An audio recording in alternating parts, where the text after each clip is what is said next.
Hello everybody, welcome to my channel study with Sunny.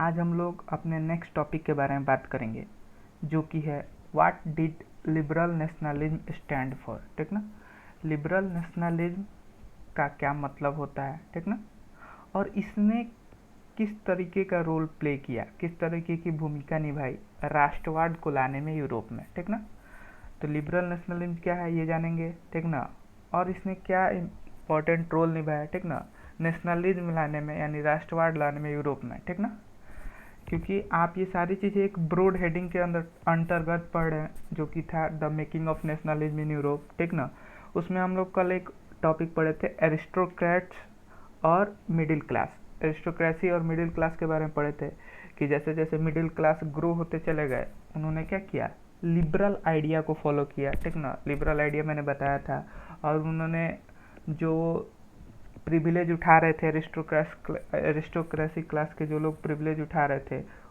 उसको भी उन्होंने बंद करना शुरू किया, एबोलिश करना शुरू किया। तो ये कल सारी चीज़ें हम लोग देख चुके थे। ठीक ना, तो लिबरल आइडिया वो लोग फॉलो करते थे, तो वही लिबरल आइडिया क्या होता है, ठीक ना, लिबरलिज्म क्या होता है, ये सारी चीज़ें हम लोग इस टॉपिक में, इस वीडियो में जानेंगे। ठीक ना, यहाँ तक आपको सारी चीज़ें क्लियर होनी चाहिए। तो कह रहा है जो लिबरलिज्म टर्म है, ठीक ना, टर्म जो लिबरलिज्म है वो कहाँ से डिराइव हुआ है, वो डिराइव हुआ है लेटिन वर्ड से। ठीक ना, लेटिन वर्ड जिसका क्या मतलब है, Latin word Libre, Liber, Libre जो भी बोल दीजिए। ठीक ना, कि लिबरलिज्म जो टर्म है वो लिबर वर्ड से डिराइव हुआ है, मतलब इसको वहाँ से लिया गया है। ठीक ना, जिसका मतलब क्या होता है, फ्री। ठीक ना, फ्री, फ्री कहने का मतलब क्या हुआ, फ्री मतलब फ्री का तो बहुत सारा सेंस होता है, लेकिन यहाँ पे फ्री कहने का मतलब क्या, आज़ाद। ठीक ना, क्या क्या मतलब होता है, आज़ाद।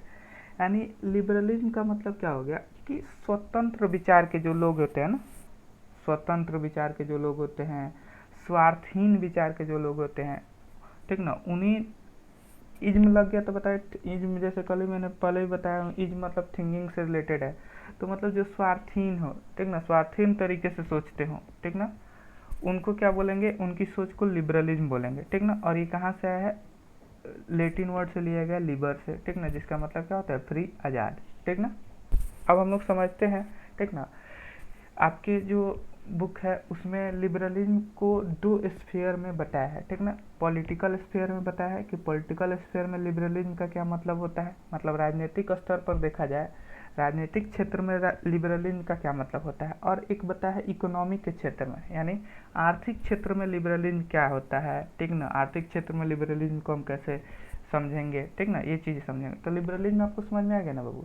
लिबरलिज्म का मतलब हो गया कि ऐसी विचारधारा जो क्या हो, स्वतंत्र हो, मतलब किसी के दबाव में आके अपनी विचारधारा चेंज ना करे। ठीक ना, मतलब अपनी खुद की विचारधारा हो। और दूसरा, स्वार्थहीन नहीं हो। स्वार्थहीन मतलब क्या, जो केवल खुद के बारे में ना सोचे, ऐसा सोचे जिसमें सबका भला हो, तो उस विचारधारा को हम लिबरलिज्म बोलते हैं। यहाँ तक क्लियर, ठीक।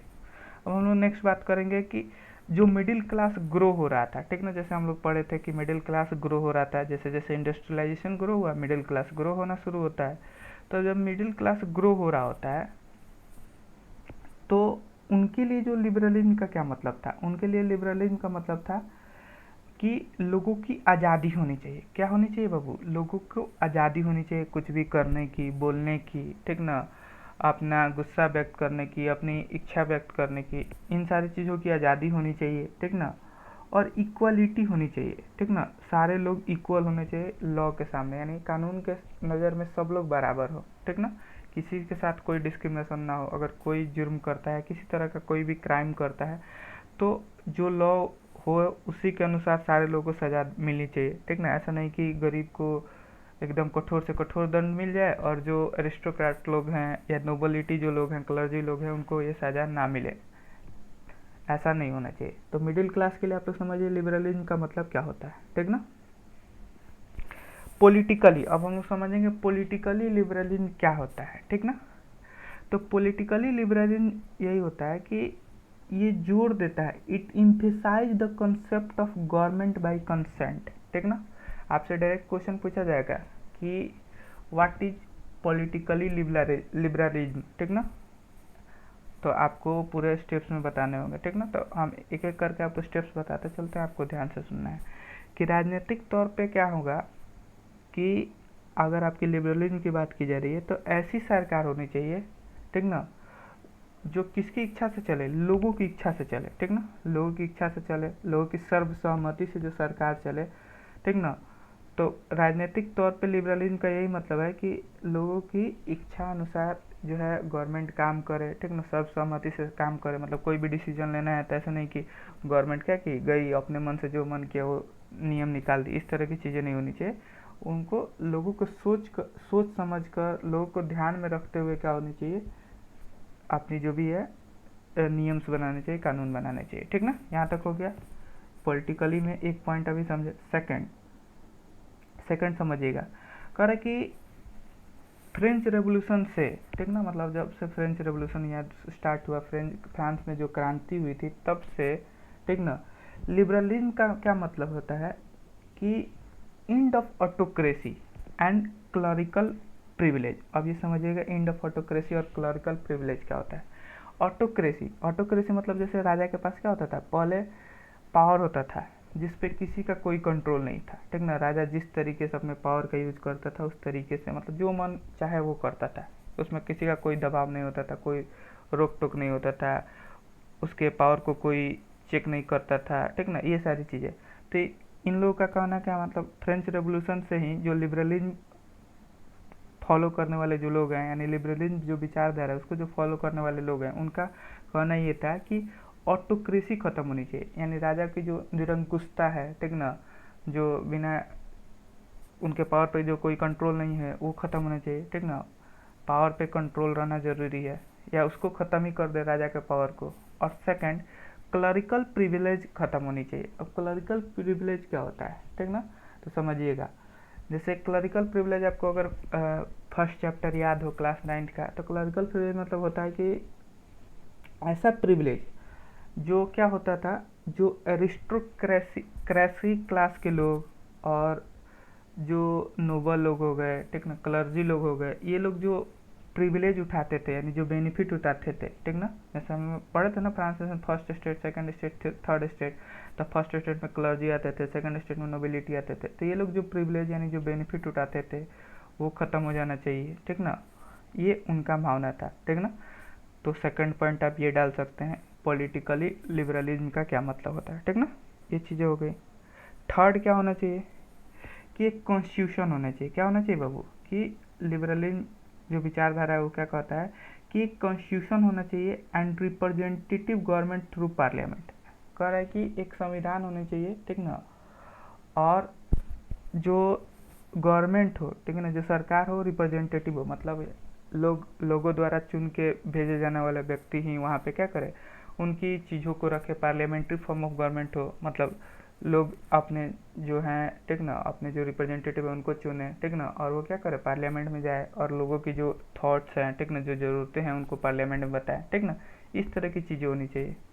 कॉन्स्टिट्यूशन क्यों बोला गया, कॉन्स्टिट्यूशन यहाँ पे ज़रूरी है। कॉन्स्टिट्यूशन इसलिए ज़रूरी है कि जो भी है, ठीक ना, जो भी गवर्नमेंट हो वो जो काम करे वो कॉन्स्टिट्यूशन के अंदर काम करे, ठीक ना।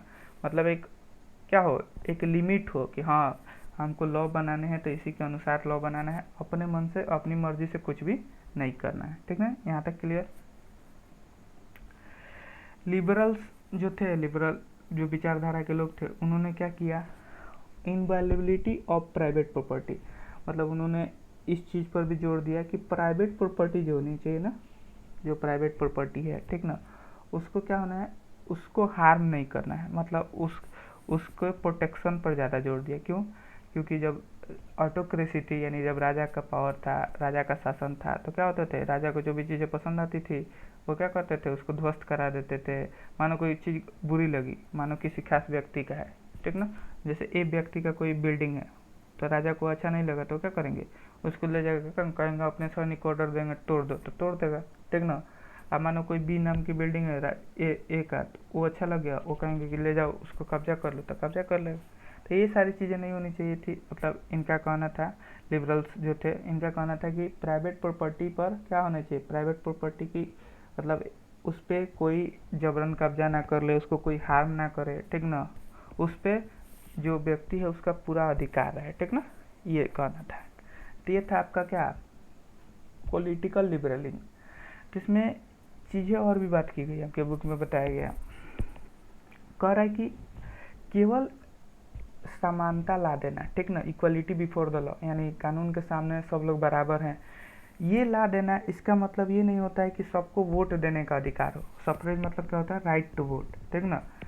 ठीक है, आप मतलब जैसे लिबरल क्लास के जो लोग थे, ठीक ना, लिबरल क्लास के जो लोग थे, क्या बाबू समझिएगा, जो लिबरल क्लास के लोग थे, ठीक ना, वो कह रहे थे कि समानता ला देने से, ठीक ना, इक्वलिटी बिफोर ला देने से इसका मतलब ये नहीं हो गया कि आप सबको वोट कर देने का अधिकार दे दिए, ठीक ना। जैसे कि आप फ्रांस में पढ़े होंगे, ठीक ना, अगर आप फ्रांस की क्रांति याद होगी, ठीक ना, तो उसमें आप देखे थे कि लिबरल लोगों के जोर ज़बरदस्ती करने पर जो सबसे पहला पॉलिटिकल प्रयोग किया गया, राजनीतिक जो प्रयोग किया गया, क्या किया गया कि वोट देने का अधिकार दिया गया। क्या दिया गया? वोट देने का अधिकार दिया गया। लेकिन वो किसको दिया गया बाबू?